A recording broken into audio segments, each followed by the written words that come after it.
We are solving the problem 873, length of the longest Fibonacci subsequence.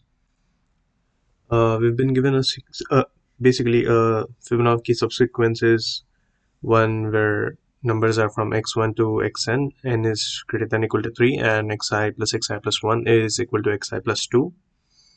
So given a strictly increasing array of positive integers forming a sequence, return the length of the longest Fibonacci-like subsequence of ARR, and if one does not exist, return 0. So we know what a subsequence is. So there are a couple of ways you could solve this problem. One is probably by using recursion and sort of a dynamic programming approach, and other one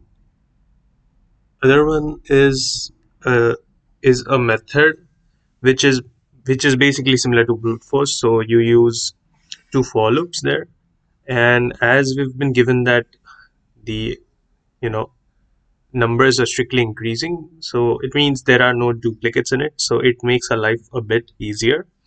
So what we could do in this case is just like iterate through two for loops for I in range n minus 1, for j in range I plus 1 to I plus 1 to n, and then we basically keep a track of the indices of the elements. So we pre-compute this first, and let's say, for example, we're looking at the first example, right? So if I is 0 and j is 1, so we're looking in the entire right side of the array, the part right to j, right?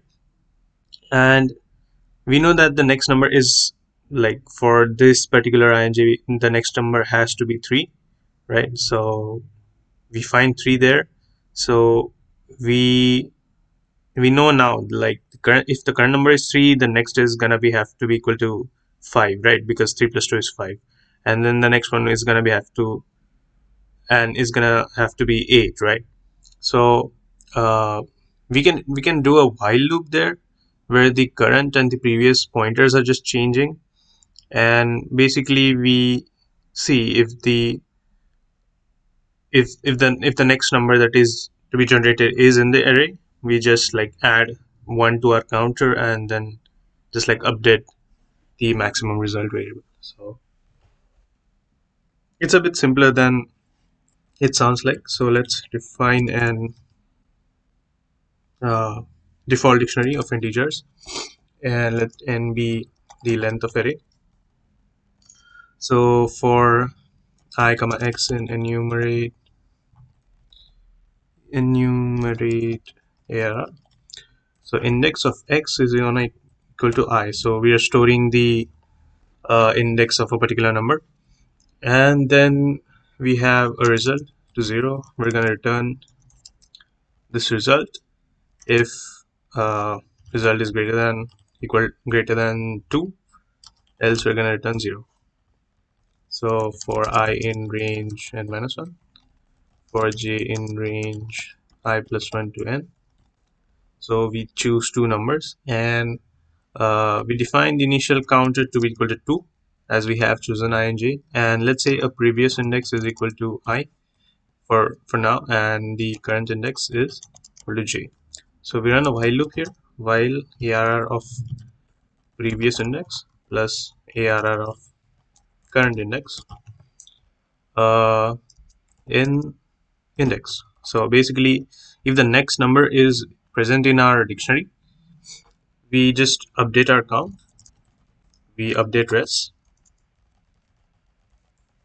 and we have to change the indices, right? So let the current index, let temp be equal to the current index, right? We store the current index. Now current index,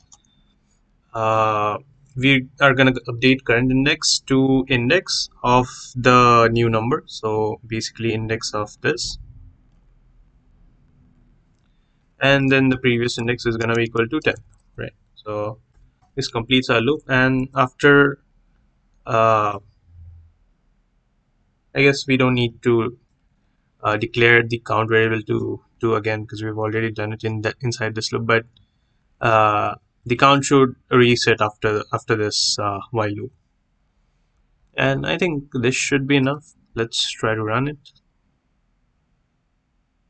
Okay, let's give it a submit. All right, there you go. There is a DP solution that is better for memory, but I think the fastest solution is this one. All right, see you tomorrow.